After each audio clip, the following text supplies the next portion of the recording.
Order following is the problem on this planet. It is the pathway to every single form of evil and chaos in the world. Because order followers always usher in evil and chaos. You think the dark occultists that I once worked with are going to actually dirty and soil their hands? They're going to say words to people that they consider their mind-controlled dogs, and then have them go out and perform all kinds of atrocities and laugh at them while they're doing it. And I'm telling you, that's exactly what they do. They call these people their dogs.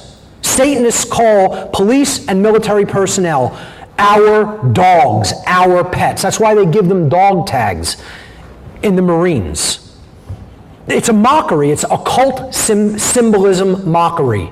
They're saying, we're your owners, like we own a dog. And here's your dog tag for your loyalty. Thank you, dog. I'm telling you, I saw Satanists at rituals laughing hilariously at off-duty police officers that were part of their grotto, that's what they call covens in Satanism, laughing uncontrollably at police, off-duty police that they had assigned to watch the ritual house for them on a high satanic holiday. Literally pissing in their pants, laughing at them, calling them our dogs, our pets. And you know what? It's true. They're correct. It's true. I would love to be able to pick up for these individuals and say, oh, they're nobody's pets. They're on their leash. On their leash. And they take pride in that, as if it's something to take pride of. Pride in. I'm loyal like a dog is loyal no matter what my master does. I don't exercise any judgment or discernment. I don't actually think about whether the behavior I'm doing is right or wrong. I just do it when I'm ordered. There's absolutely nothing that is of anything that should be looked up to when it comes to that kind of a dynamic. That should never be put up on a pedestal. That should be frowned upon. Order following is the pathway to every form of evil and chaos in our world. It should never be seen as a virtue, ever, by anyone who considers themselves a moral or awake human being. Order followers have ultimately been personally, morally culpable for every form of slavery and every single totalitarian regime that has ever existed upon the face of this planet. Every single one. And we think we're somehow exempt or different because it's us. Can't happen here. Can't happen here. Newsflash, it already happened here. Not future tense, past tense. Order followers, by definition, following orders means doing what you are told without judging for yourself whether or not that action that you are being ordered to carry out is right or wrong. That is the definition. By definition. Is that not what following someone else's order means? Can anybody debate that that's what the definition of following an order means? That is the actual action that you're going to do. You're saying, the order has been issued. I am an order follower. What I do is carry out the order. Well, is an order follower a philosopher? Do they sit and consider and weigh and debate? No. These people say, it wasn't me that gave the order. As if that somehow lets them off the hook for what they're about to do. Take it up with the politicians. No, I'm not going to take it up with the politicians. I'm going to take it up with you. You're the one doing the thing. Doing the action. You know, that's who did that. The politician didn't do it. They had something to do with it, but they didn't actually perform that behavior. Okay? That's the definition of what an order follower is. And it's called taking up your part in evil. That's what it really is. I don't care whether the order is moral. I'm telling you, if someone else gave you an order to do something that's moral and you followed it without thinking about whether it was right or wrong, you just still engaged in evil. Even if you didn't cause one iota of harm because you advocated your personal responsibility to judge the difference between right and wrong for yourself and said, I'm going to give that over to somebody else. And that's evil. That's where all evil begins.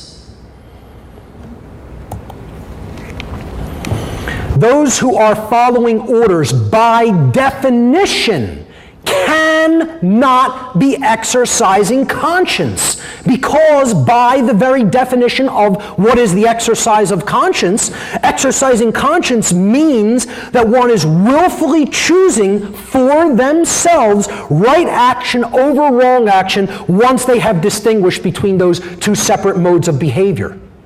That's what exercising conscience means by definition.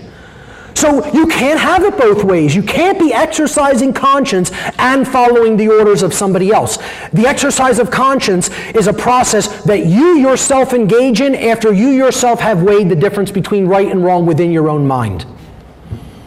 By definition. The people who do this are no different than these troops from Nazi Germany. Zero difference. Were the people of Nazi Germany immoral people in the aggregate? No, they couldn't have been. Impossible. Just like it's impossible for us to be a moral people in the aggregate with what is taking place in our society now. We're going down the same path. History repeats itself, not unwaveringly, not unalteringly. The people always leave out the second part of that, of those words of wisdom. History repeats itself when we refuse to learn its lessons. That's when history repeats. It doesn't just follow endless cycles that you can never change or get out of. When we made mistakes in the past, or people before us made mistakes in the past, and the people today in the present refuse to look at what went wrong. They don't want to look at how the Nazi society was created. They don't want to look at how any totalitarian regime was created because, oh, that's disturbing. Why should I spend my time studying that? Because when you ignore history, you're doomed to repeat. The lesson that you refused, you're going to repeat it over and over and over and over and over again. That's when history repeats, when ignorance is present, ignorance of the lessons that it has to teach us. That is the result of following orders. That always has been the result of following orders. And if we don't get people to stop following their orders now, get used to that image, because you're going to see it in your lifetime, in person, not on a screen. I'm not saying that to fearmonger, ladies and gentlemen. I'm telling you because that is a historical pattern that repeats unwaveringly when we start putting order followers up on a pedestal. And don't really deeply understand and integrate the lessons of morality in our own lives. And then teach that to everyone around us, especially our children. Order followers and people who support them always try to run. See, this is what the ego does. It always seeks for justification, justifying. I need somehow way to justify this when there is no justification. Okay? It doesn't exist. But people want to look for one. That's what the ego does. Okay? The word justification. Let's break it down from its etymological roots. Again, I keep doing this because I'm trying to impress upon people the importance of the origins of words. Get yourself a Latin dictionary, a Latin reader, a Greek dictionary, a Greek reader, ancient Greek, and ancient Latin, and study where words came from. We don't even understand what we're saying half the time because we don't understand where these words that we're using on a day-to-day basis came from. Justification comes from the Latin noun jus, meaning law. We already saw that one before, right or law. And the Latin verb facere, which means to make or to create. It's where we get the word fake from. It's where we get the word fashion from. It's where we get the word fasci from, which underlies the word fascism. Okay? It means to fake or to make something in the image and likeness of, to create something, but again, it's to fashion it, to make it look like something. That's why fashion is about dressing something up so it looks good, even though maybe underneath the surface it doesn't look that good. Okay? Well, when we're trying to fashion right or fashion the law, to try to create a right or create what the law is, that's offering a justification, literally to create the law or to create what is right. We're looking to make a wrong into a right. I was following orders is never a valid excuse or justification for immoral criminal behavior.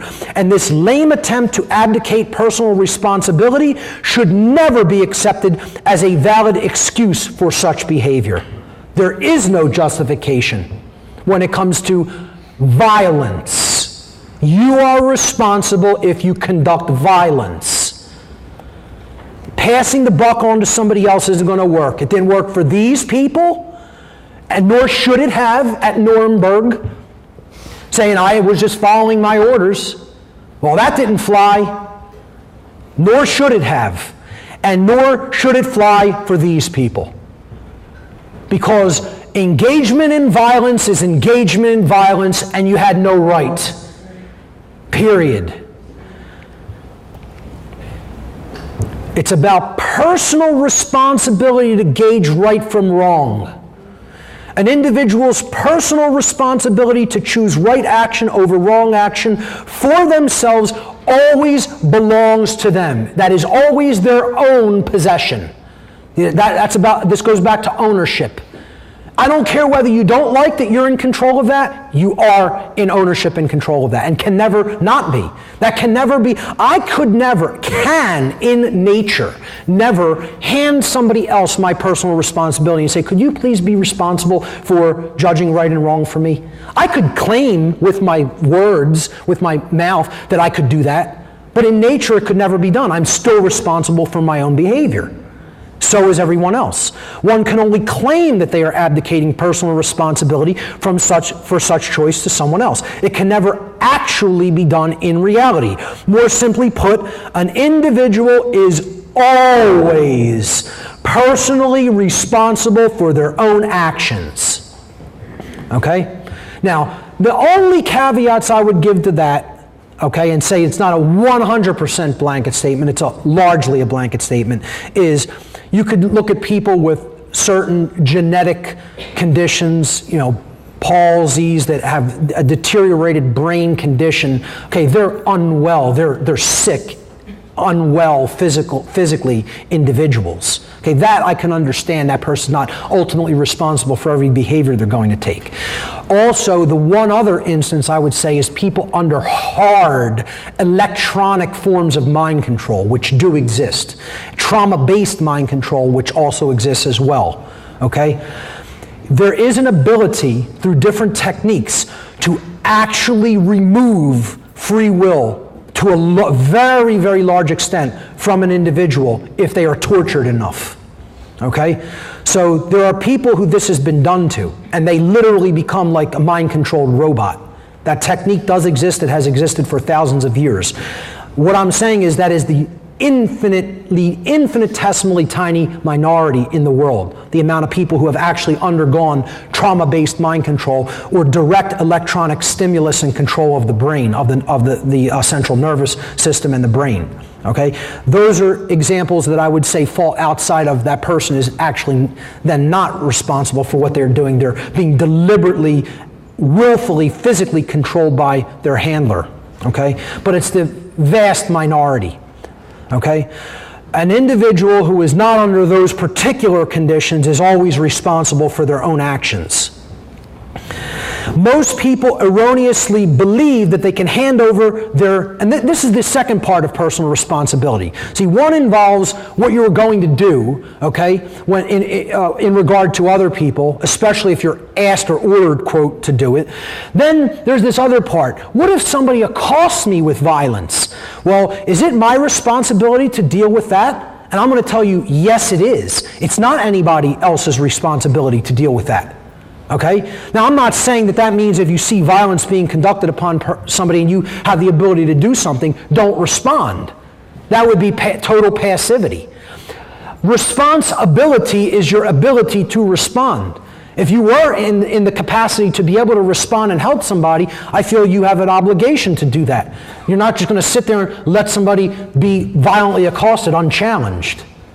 And of course, you'd have to exercise common sense. Like, if that person has a semi-automatic rifle and you don't, you might not want to just go right into their path of fire either. Which is why I highly support and believe firmly in the right to arm oneself. Okay? And I am a gun owner, and anybody who is truly enlightened, I think, does not have any avulsion or revulsion to gun ownership. That doesn't mean I say everybody should go out and buy a gun. If you're comfortable with it, I think you should own one. But I definitely think everybody who considers themselves enlightened should support personal, individual gun ownership that is unfettered by the state.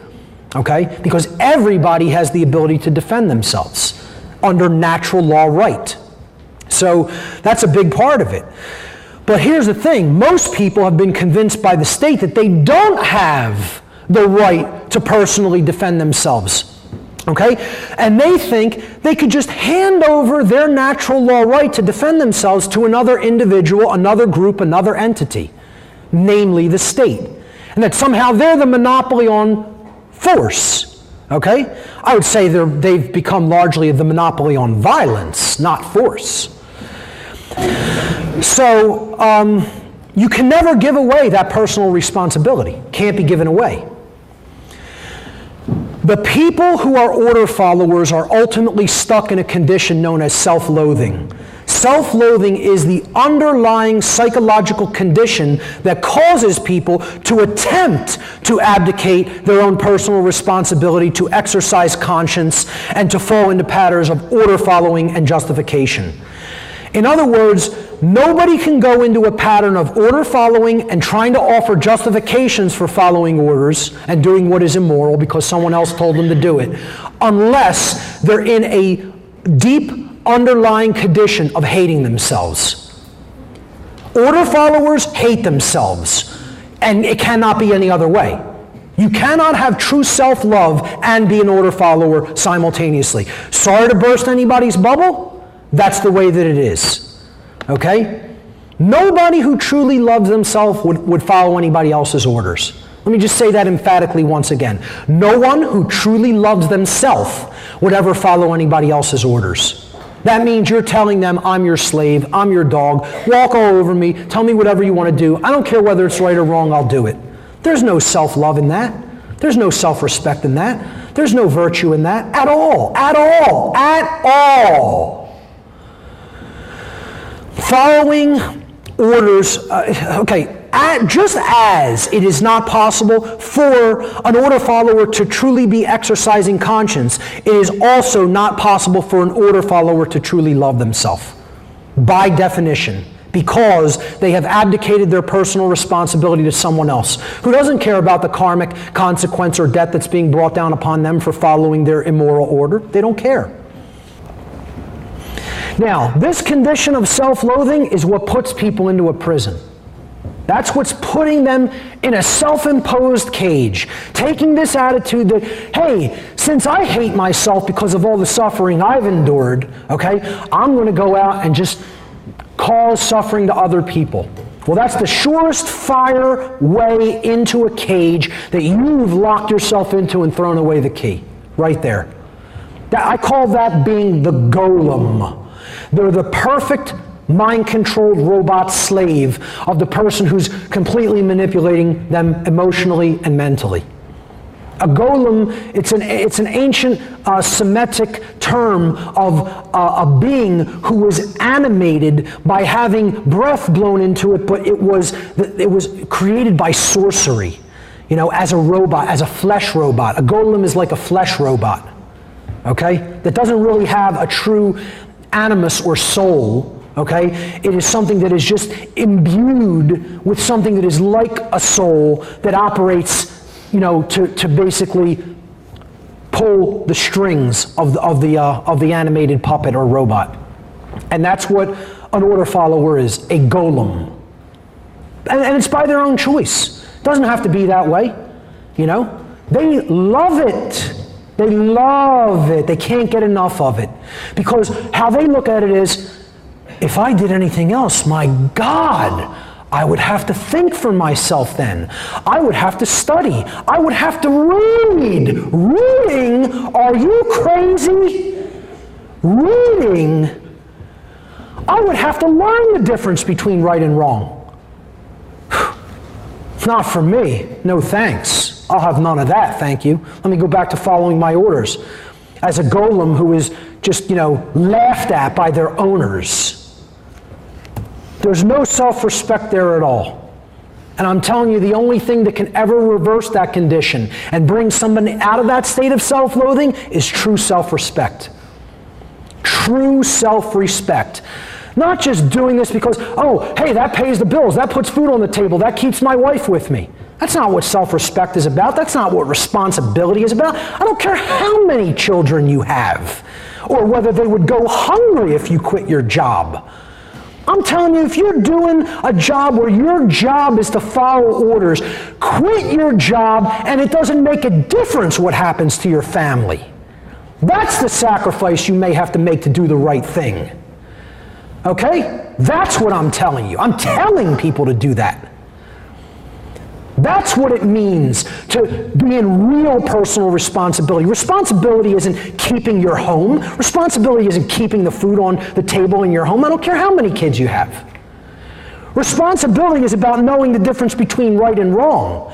And not saying, like a Nazi said, the party is going to pay for the food on my table. Well, did that make the Nazi any less evil in the actions they were carrying out? See, it's justification. And it doesn't work under natural law. Natural law doesn't say, like gravity doesn't say, was that the child in her Sunday dress who went off the edge of the cliff? Oh my God, then the law of gravity must be suspended. We can't have that. No, natural law doesn't say that. It doesn't care. It says, what was the action that was taken? There's the result, period. It's a computer program. You're not a computer program. You have free will. The universe, the way the universe is constructed, the whole universe is operating under boundary conditions of law. That makes us even more unique than the entire universe because we're gifted with free will to choose what actions we will perform. The entire construct of the universe doesn't even have that gift. It's bound by law unwaveringly. And what the universe is going to, it's not going to say, hey, did that Nazi, did that cop who's shutting down free speech in America, did they have kids to support? How many? Are they paying alimony? It doesn't care about those things. Those are human-derived things, okay? The human justification searches for reasons for continuing evil. Natural law doesn't care why you did something, only whether it was done or not. That's it. And this is what the ego does not want to hear. I get it, folks. I get how much people don't want to hear what I'm saying. I get it. Believe me, I'm under no illusions that this is in any way a popular message. No illusions. One thing, I may be a lot of things that people will call me. One thing I am not is a naive human being. Okay? The things I've seen have driven any naivete out of me a long time ago. So respect, I'm sorry, let me go back a slide. Respect comes from the Latin again. I've broken down probably 80 words in Latin and Greek already. It comes from the Latin prefix re, which means again, and then the Latin spectare, which means to look at or to consider. Okay? So when we're developing true self-respect, it means we have to look at ourselves in the mirror again and again and again, to look at ourselves again.